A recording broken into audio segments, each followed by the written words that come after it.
زه هغه ورځ باندې ته تللی وم نو ګرځېدم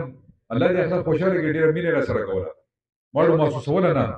چې دا باندې یا نینګولۍ یا دغه کابل د نیپکیژلو دا علاقه ده چېرې په دې کې ما ځان محسوس نه کړو چې زه ناشنا یم هغه هلکانو ځوانانو ما سره تصویرونه مو وکړل مشرانو رانه ښه عزت راکړو او دا راته وویل چې تا به موږ مایوسه نه لیږو ځکه چې په دې علاقه ستا کم خدمات دی او تا نه به موږ ته بل کم سړی میلاوي چې هغه دا خدمات جاري وساتي نو هغه خلکو ماله مینه راکړه هلته یې بله راته قصه چا وکړه دلته چې دا کم خلک کیسې کوي که نه دا منافقین چې لګیا دي هلته راته بله کیسه چا وکړه وی کله چې د ګیس دا لاین تلو وی دلته خلکو وایي چې محمود خان وزیر الله صاحب وایي چې باندې او دا چې د ګیس بل ورکړي هلکه ما خدای پاکه دا به بله کیسه کې اوس کوي لکه دې خلکو سره څه شته نه چې ما به په څه باندې هروئ د دې خلکو سره بله څه خبره شته نه چې دومره ماله شکست څنګه راکوي دا خو الله تعالی فیصلې کړي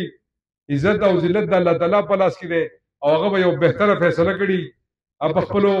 کارونو باندې ښه پوهېږي او په زړونو باندې قادر دی هغه ته د هغه نه څه پټ پناه نشته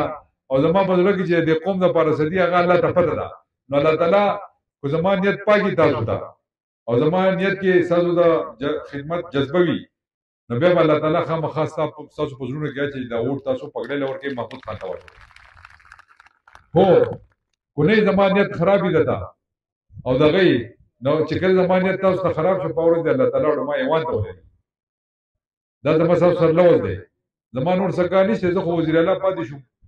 په دې صوبه کې په دې پاکستان کې د وزیر اعلی بل کم غټ داسې حیثیت والا پوسټ شته هغه ماله خدای راکړی و الله تعالی راکړی و د مور پلار په دعاګانو ستاسو په وسادت ما ته میلاو شوی و د هغې نه ما ته څه میلاوېدل ما به خو ځان جوړولی ما به ځان هم جوړ کړی او بیا به تللی وم په قلاره به ناست وم ټول عمر به مې عیش عشرت کوم خو چونکې د عوامو نه زه لرې کېدی نه شم خو زه د عوامو نه لرې کېدی زه به واپس دلته نه راتلم زه به په قلاره ناست وم ما ته په خدای مې د قسم د ګورنري دغه شان په پلیټ کې پرته ما اوس د لپاره ګورنري پرېښودی ما د قوم نه ځم